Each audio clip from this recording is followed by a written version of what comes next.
दिल्लीच्या निकालानंतर देशामध्ये स्पष्ट झालं आहे, कारण देशाच्या राजधानीमध्येच माननीय नरेंद्र मोदी साहेबांचं नेतृत्व हे 27 वर्षांनं स्वीकारलं गेलेलं आहे. त्याच्यामुळे कालपर्यंत जे काही पत्रकार परिषद महाराष्ट्रामध्ये होत्या, जसं महाराष्ट्रामध्ये पत्रकार परिषद घेऊन दिल्लीच्या निवडणुकीवर परिणाम होणार आहे अशा आविर्भावात काही लोक बोलत होते, त्यांना देखील दिल्लीच्या मतदारांनी धडा शिकवलेला आहे. आणि देशामध्ये नरेंद्र मोदी साहेबांच्या नेतृत्वाखाली अतिशय चांगल्या पद्धतीनं देशाचा आंतरराष्ट्रीय स्तरावर विकास होतोय हे दिल्लीच्या निवडणुकीतनं स्पष्ट झालेलं आहे.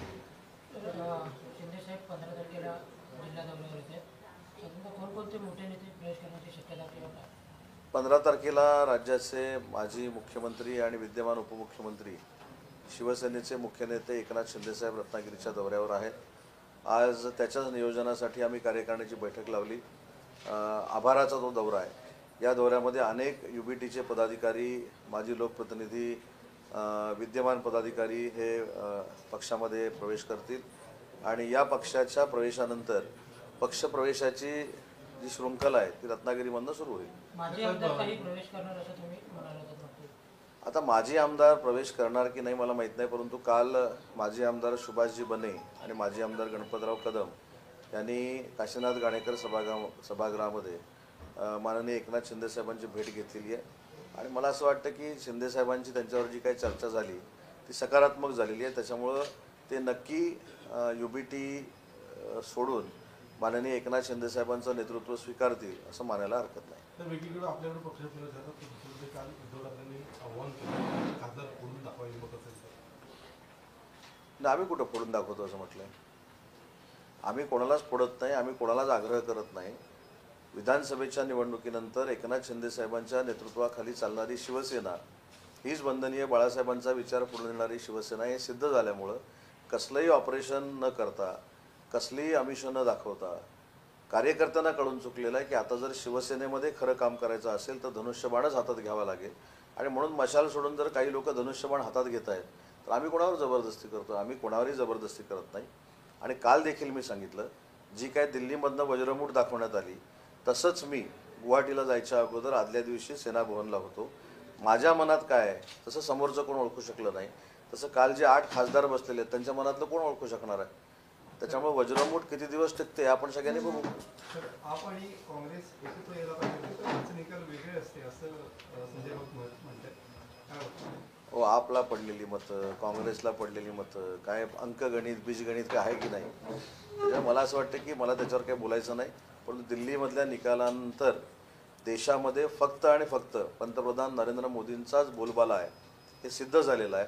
आणि त्या NDAमध्ये एकनाथ शिंदे साहेबांच्या नेतृत्वाखाली शिवसेना असल्यामुळे आमच्या सगळ्या शिवसैनिकांना नरेंद्र मोदी साहेबांच्या नेतृत्वाबद्दल आदर देखील आहे आणि अभिमान देखील आहे. सगळी वोट आणि सगळी हे BJPला, त्यामुळे अघोरी विद्या आहे असं संजय राऊत म्हणतात. म्हणजे दिल्लीमध्ये भाजपाची NDAची सत्ता आली त्याच्यामुळे ह्यांच्या प्रश्नाला उत्तर काय देत बसायचं? त्यांचं त्यांना बोलत राहू दे. दिल्लीमध्ये देखील देशाच्या राजधानीमध्ये देखील NDAची सत्ता आली, भाजपाची सत्ता आली, हे आमच्या दृष्टीनं महत्त्वाचं आहे. त्याच्यामुळे आज दिल्लीकरांसाठी आणि देशासाठी आनंदाचा दिवस आहे. त्या आनंदाच्या दिवशी ह्यांना कसली प्रतिउत्तर देत बसायची? एकनाथ शिंदे काल दिल्लीमध्ये गेलेले होते. जिथपर्यंत अमित शहा आहे तिथपर्यंत शिंदेचं अस्तित्व असं उद्धव ठाकरे गट म्हणतात. चालू दे ना. माझं काय म्हणणं आहे, एकनाथ शिंदे साहेबांनी दाखवून दिलंय की महाराष्ट्रामध्ये त्यांची ताकद काय आहे. विधानसभेच्या निवडणुका त्यांच्या नेतृत्वाखाली लढल्या गेल्या.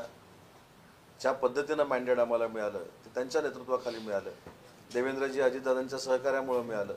शेवटी राजकारणामुळे स्थित्यंतर होतात.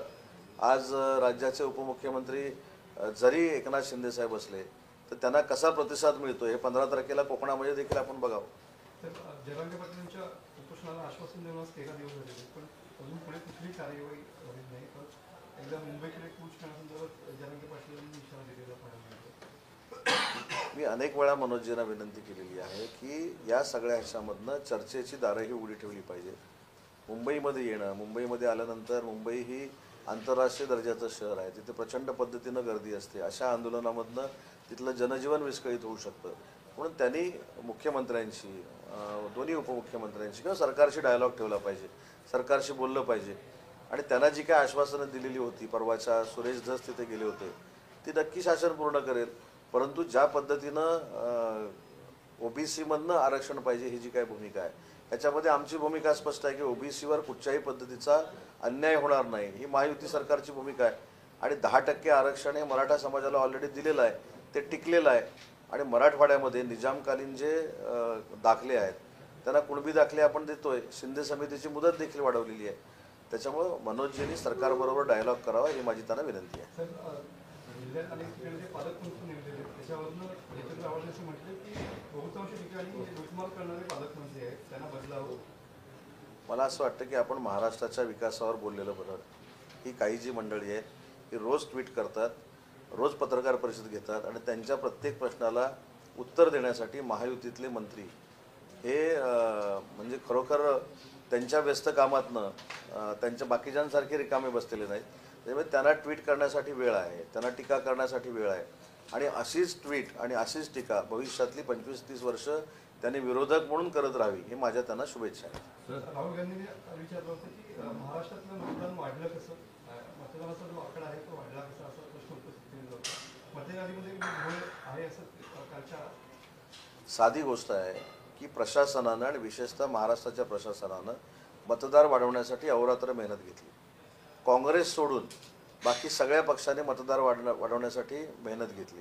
शिवसेनेनं मेहनत घेतली, भाजपनं घेतली, अजितदादांच्या राष्ट्रवादी काँग्रेस पार्टीने घेतली आणि म्हणून मतदार वाढलेले आहेत. मतदानावर आक्षेप घेणं म्हणजे मतदारांचा अपमान आहे. आणि मला असं वाटतं की कालची राहुल गांधींची जी पत्रकार परिषद होती ही महाराष्ट्रातल्या मतदारांचा अपमान करणारी होती. ज्यांनी मतदान वाढवलं नाही, मतदार वाढवले नाहीत, हा तुमच्या पक्षाचा दोष आहे. तुमच्या पदाधिकाऱ्यांवर कारवाई करा. पण ज्यांनी मतदान करून महायुतीचं सरकार आणलंय आणि तुम्हाला देखील मतदान केलंय आमच्या विरोधामध्ये जाऊन, या सगळ्या मतदारांना आरोपीच्या पिंजऱ्यामध्ये उभं करू नका. हा 100% महाराष्ट्रातल्या मतदारांचा अपमान आहे. सर, राजन साळवी येत्या 10 तारखेला शिवसेनेमध्ये प्रवेश करतायत. सर्वात उपमुख्यमंत्री एकनाथ शिंदे यांनी सुद्धा राजन साळवींना फोन केलेला होता. त्यानंतर या सगळ्या घडामोडी घडल्याचं समोर येतं. राजन साळवी 10 तारखेला शिवसेनेमध्ये प्रवेश करतायत याची कुठचीही माहिती मला पालकमंत्री म्हणून नाही. याबाबत माझी आणि शिंदेसाहेबांची चर्चा झालेली नाही. त्याच्यामुळे ते प्रवेश करतायत की नाही हे कदाचित शिंदेसाहेबांना माहिती असेल, मला माहिती नाही. साहेब, एकनाथ शिंदे सरांचा वाढदिवस 2 दिवसांनी आहे. काय नियोजन असणार किंवा आरोग्याविषयी काय असं वेगळं काय असणार? आरोग्यमंत्री प्रकाशजी आंबेडकरनी एक फार मोठा आरोग्याच्या स्तरावरचा कार्यक्रम शिंदेसाहेबांच्या वाढदिवसाच्या निमित्तानं सुरू केलेला आहे. मी MIDC जे कर्मचारी आहेत त्या 7वी ते 10वी विद्यार्थ्यांना टॅब वाटपाचा कार्यक्रम यावर्षीपासून आम्ही सुरू करतो. त्याचा कार्यक्रम उद्या माझा नागपूरमध्ये आहे. त्याच्यामुळे असे विविध खात्यामार्फत एकनाथ शिंदेसाहेबांच्या वाढदिवसाच्या निमित्तानं अनेक समाज उपयोगी कार्यक्रम आम्ही सुरू करतो. ईव्हीएम विरोधात उत्तम जानकर साहेब सुद्धा न्यायाधीशाच्या प्रतीक्षा तयारीमध्ये आहेत. या संदर्भामध्ये काय? नाही, EVM हे एक स्वतःचं अपयश घडवण्यासाठी केलेला आहे उपक्रम आहे. त्याच्यामध्ये काही तथ्य नाही. लोकसभेच्या निवडणुकीमध्ये काय बॅलेट पेपर नव्हता, EVMच होतं. त्यावेळी EVM चांगलं होतं कारण यांचे सगळे खासदार निवडून आले.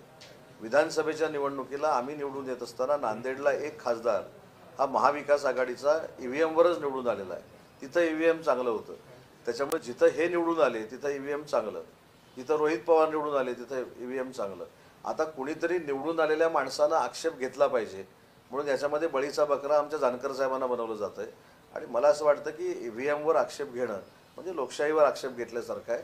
अनेक ठिकाणी याच निवडणुका होतात EVMवरच होतात आणि अनेक ठिकाणी EVMवर महाविकास आघाडी निवडून आलेली आहे. त्याच्यामुळे EVMचं भांडवल करून आपण किती कमकुवत आहेत हा झाकण्याचा प्रयत्न आहे. तर निवडणुकीपूर्वीच लाडकी बहीण योजनेचे फॉर्म जे आहेत ते त्याची छाननी व्हायला हवी होती. आता छाननी प्रक्रिया पुन्हा एकदा म्हणजे राबवली जाते आणि त्यातले फॉर्म काही जे निकषात बसत नाही अशांना